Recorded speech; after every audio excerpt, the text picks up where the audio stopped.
Eastern Europe, post-Berlin Wall 1990s, Bucharest, Romania, the new Wild West. But you wouldn't know it to look at it on the surface. Long held depressed by communist dictator Nicolae Ceausescu, its bleak and cold facade belied the wealth of opportunity ripe for the adventurer to explore.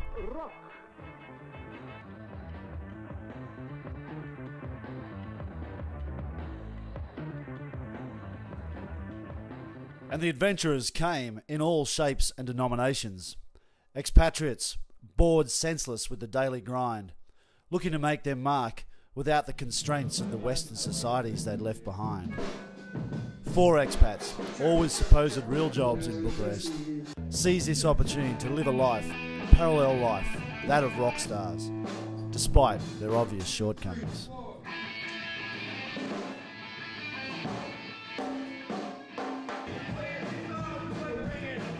But hey, with no Western-style rock band for 1,000 square miles, these guys found themselves a captive market. Americani trăzniți puteau să înființeze o trupă de rock cu un nume atât de străin pentru ei, Ceaușescu cel mort, sau cum îi zic ei, The Dead Ceaușescu. Rockerii, de altfel importanți oameni de afaceri în România, au împrumutat numele formației de la o trupă foarte cunoscută peste ocean, The Dead Kennedy. Băieții nu cântă decât în timpul liber, când scapă de la birou și când merg în cine știe ce club să se simtă bine. And fun was an understatement. For expats in Romania in the late 1990s, male or female, every day was party time.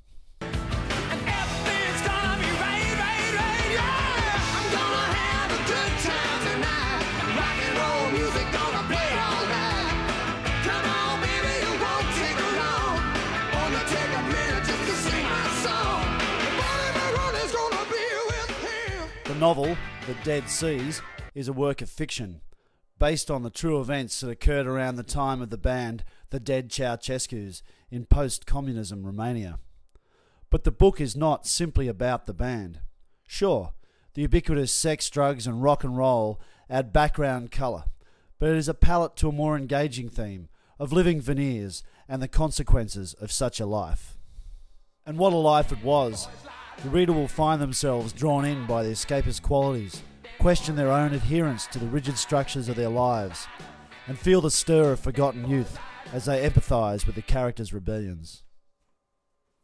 The band's ability to not take itself too seriously, for the most part, is the secret to its relative success, something that will strongly appeal to the reader.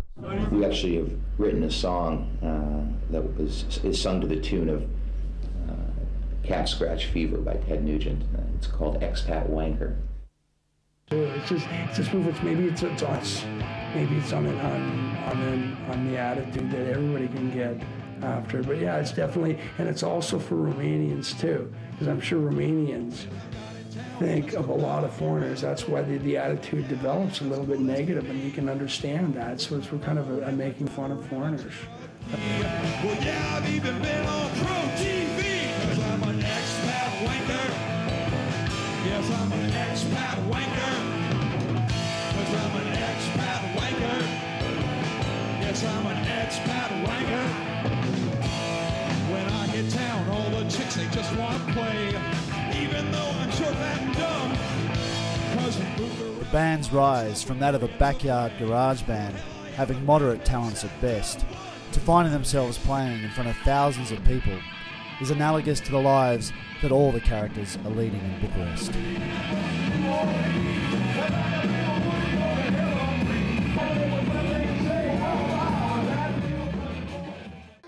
Well, we're just here in beautiful Chisinau, Moldova. Evidently it's City Day. They're celebrating some sort of national holiday here. We, being 4 rank amateur guys who really wouldn't play in any respectable garage in either Australia or the United States, are now about to be playing in front of 40,000 people in the former Soviet Union. Talk about marketing. Would you pay to see us? I don't think so. What about you? I think there's a few people here, Brian.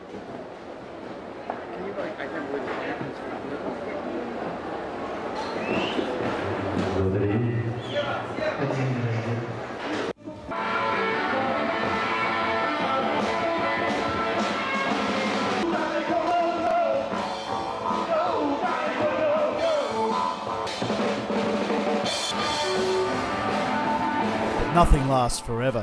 One man's paradise is another's prison, and all change is inevitable. And for those skimming across the surface of any life, the winds of change often hit the hardest.